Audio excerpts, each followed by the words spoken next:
Welcome to 843 TV. I'm your host, Will Wareham with WHHI-TV. And I'm your host, Carrie Manning from Heritage Dental Spa and Salon. Today we are at the Bluffton campus of USCB, which brings us to our first guest, Dr. Najma Thomas. Our second guest is Professor Topher Marafi. And our last guest is Dr. Jenna Chanowski. So make sure that you come right back for more 843 TV, where communities come to speak.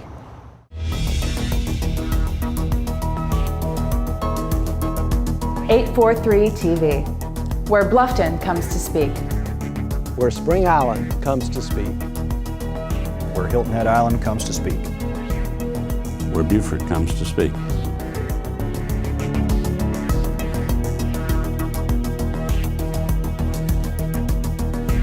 .843 TV, where communities come to speak. Welcome to 843 TV. We're here this morning with Dr. Najma Thomas. She is the Assistant Professor in Human Services. How are you? I'm very well. How are you? Doing good. Thank you for being with us this morning. Absolutely. So we're going to start just by asking, why did you leave your work as a practitioner in the public sector for an academic career? Well, I really enjoyed facilitation and working with adult learners as a practitioner. I did a lot of workshops and things of that nature. But what I noticed is a lot of the journal articles that maybe we as practitioners should be reading and implementing in the sector, we weren't doing that. And I had an opportunity to work with the Virginia Community College system, and I collaborated with some professors at my alma mater, VCU, and they talked about this data divide and wanting to find a way to bridge that. And I thought, well, this is an excellent opportunity. You know, I've had this massive amount of work in the sector, but I also have a connection to academia, right. and that's an opportunity I saw to really bridge the data divide and really make use of a lot of the research that you know, professors do. And so you got the best of both worlds. Absolutely, absolutely. I have another question for you. Sure. Can you describe the collaboration between USCB's Human Services Program and the South Carolina Department of Social Services? Yes, so our department is so excited to be partnering with the South Carolina Department of Social Services. They recently revamped their recruitment and outreach process for foster care families and adoptive families in Region 3. And that includes several localities across the region, from Charleston, Berkeley, Colleton, Beaufort, Jasper, so on and so forth. And they have contracted with several universities, in fact, to help the department recruit more high-quality foster care families and adoptive families in the region. So our department secured 2 of our top-tier graduates or seniors to form a community outreach and recruitment team. And so we've already put on several information sessions, and we get to do fun stuff like go to the Watermelon Festival and the Gullah Festival. We're going to the Charleston River Dogs game. And it's really all about going where families are and bringing the information to them about what they can do to help young people who need help in crisis. And I think there's a lot more people out there that are willing to help, but they're kind of maybe apprehensive because it was kind of a difficult process. Absolutely, and I'm happy to say that DSS has completely revamped that process. And so now whereas it used to take several months or even a year to become certified, it was lengthy and it was a little cumbersome as well. I don't mind saying that. Our partners said that to us, but we are helping them implement their newly revised and revamped process where they've regionalized everything. And so we're very hopeful and excited that that's going to take a lot of that sort of sting out of the process, and because there is a need for families in the region. There's a huge need just in Beaufort County. Absolutely. Yes, absolutely. You recently received an award from USCB Sea Island Institute. Yes. What project or research will that grant support? So the Sea Island Institute grant supported African American History Month here on campus at USCB. And our goal, the theme of this program actually was our shared South Carolina story. And the goal was really to broaden and deepen cross-cultural participation in African American studies events, particularly around African American History Month, but not just that month. And really we used February as a launching pad, and we're continuing to build awareness and engagement on the campus. I've used a lot of the data that I collected from several of the events that we put on to determine what a new course might be in the African American Studies. It's not necessarily a department, we've got 2 classes, but still we only have the intro course, and there's been a lot of excitement generated as a result of that grant. So I'm so thankful that we were able to bring in speakers like Queen Quet, who is Queen of the Gullah Geechee Nation, and several other excellent speakers, and several from our campus as well. So that's what that was about. Very cool. It sounds like you're doing some very exciting work here at USCB. I'm tired. Some of your other, one of your other positions is Chair of the Human Services Program Evaluation Task Force. Yes.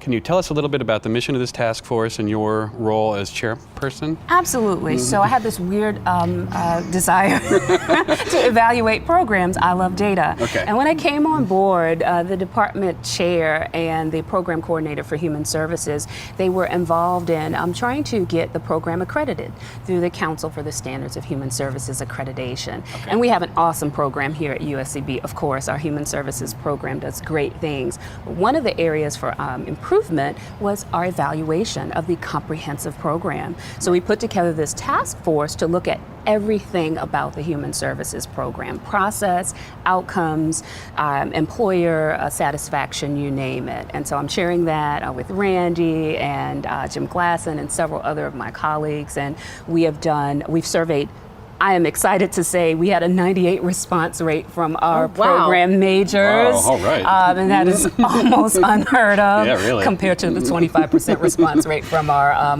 external partners. But in any event, our goal is to be accountable to our stakeholders, to enhance and improve our program, and also to secure accreditation.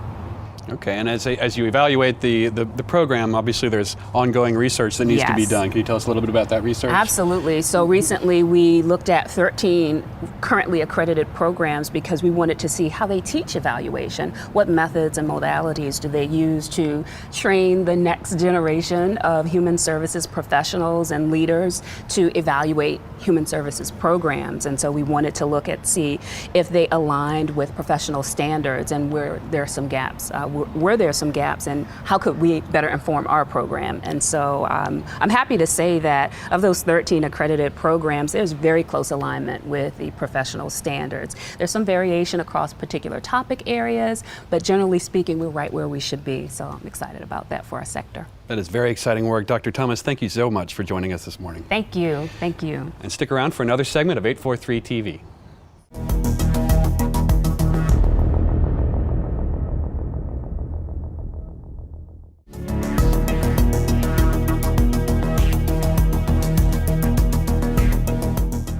Welcome back to 843 TV. We're now joined by Topher Marafi, who is the Assistant Professor of Media Arts in the Department of Fine Arts here at USCB. Thank you for joining us today. Thank you for having me. Absolutely. So I understand that there's a new concentration available. It's the Media Arts concentration, or MART concentration. Can you tell us a little bit about what that offers students here at USCB? Yeah, well, we offer traditional art students a chance to apply their arts in popular media, which is things like animation, video game design, commercial design. They're doing projects, for instance, the first project that they do in our concentration is that they create a virtual gallery. So they create some kind of 2D artwork we do in the computer. Everything is done in the computer. And then they take that into some 3D software and they wrap that onto a painting. They put it into a gallery that they design, and then they make that gallery interactive in a game engine. So it's really... That's pretty fancy. Yeah, it's taking what they know, which is fine arts. They take drawing and painting and all the traditional sculpting classes and apply it in somewhere where it's a multi-billion-dollar industry, and it gives them a really good career path for their future. Absolutely. It provides them a little experiential learning in an industry that is not going anywhere. Exactly. Exactly. It's here to stay. What kind of media arts projects do the students work on in the lab, specifically at the historic Beaufort campus? All our labs and classes are in Buford, and they do a variety of projects. I just mentioned one with the virtual gallery. This is their fundamental class. We restructured the whole program to have them do this as soon as they arrive in the program.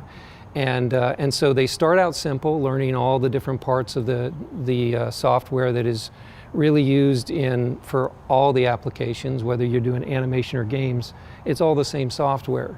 So they start to learn that, and then they their second class, they do a project that's based on David Hockney, which is a famous painter, and they go in and take what a technique that he created, a photography collage technique, and they apply that in the computer. And then they go on to upper level classes where they're working in groups, so that they get to work with other students. We have computational science students taking the classes as well. So we kind of mix that technology and art together. We just created a USCB golf video game, which took buildings and the environment of the Low Country, and we put it into a video game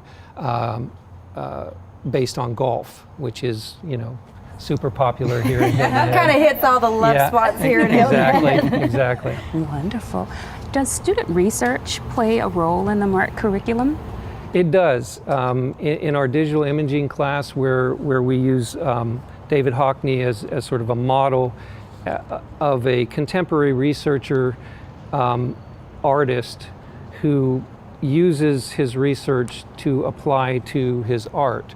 And one of the things that he researched was that Renaissance artists, he noticed that their art looked very photographic, and he worked with a optical scientist to create a theory that Renaissance artists used photography technology like lenses and mirrors to create that in their paintings, that look. Even though they couldn't capture it with chemicals, they actually could create that and look at it and then paint it. And so we take that theory to not only show them that artists have always been technical, because a lot of fine art students that come into our classes, they're afraid of the technology.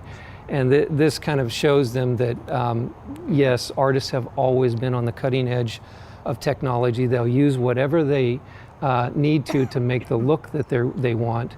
And then it shows them also how to take a research topic and then apply it to the art. So what Hockney does is he takes optical research and then he applies it into his painting and drawing using the latest technology, and we're doing that too. Are there internship opportunities for this program for students that are in graphic and media design?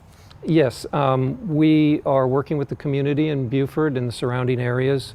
We are partnering or working with the Buford International Film Festival, as well as South Carolina Educational Television, the Buford Arts Council, and local commercial businesses like print shops for internships. And also we're planning a digital media symposium that's going to be in conjunction with the film festival this February, and it's going to have faculty from different departments in USCB giving free workshops and presentations, as well as Buford International Film Festival presenters. It's going to be also the Buford Arts Council and WHHI-TV will be involved as well. Very Wonderful. cool. Well, it seems like there's plenty of opportunities out there for those who are interested. Absolutely, absolutely. Well, thank you very much for being with us. Make sure that you come right back for more 843 TV.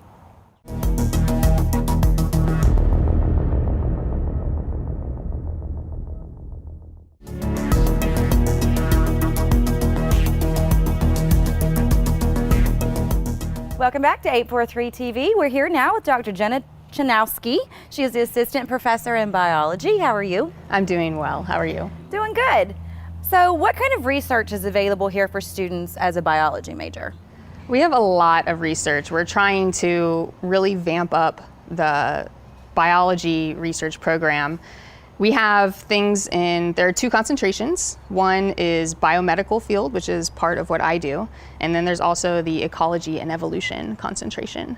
So we work with fiddler crabs, we work with the salt marshes that are around here, we work with dolphins, we have a neurobiology program with us. I work with lizards and eyeballs. I would think with all of the little things we have running around that are important to our ecosystem, you have plenty to look at. So we have a very strong chemistry department. So we have one professor who works on Chagas disease and trying to help with the chemicals that are necessary for drug delivery. So we have a variety from ecology, what we see around us, the trees, the swamps, and how conservation is happening, all the way to the medical field. Awesome. So, Can you talk a little bit more about your research? so my specific research is on eye development, kind of interesting. I got into it because I really wanted to just help people in the medical field, but I needed to pick an organ. And so, we all look at each other, I see you. And so I work on the genetic diseases of eyes. So people that are born that have some sort of genetic component that stops them from being able to see. And so I work on, the development of the eye itself, not only in humans, but in around all our critters around us. So I work on turtles and snakes and other things cool like that. But the biomedical side of it is I like to try to understand how the genetic component affects our eyesight, and also how we can fix that in the future in both children and adults. So I'm working specifically in stem cell therapy with eye development. Come a long way.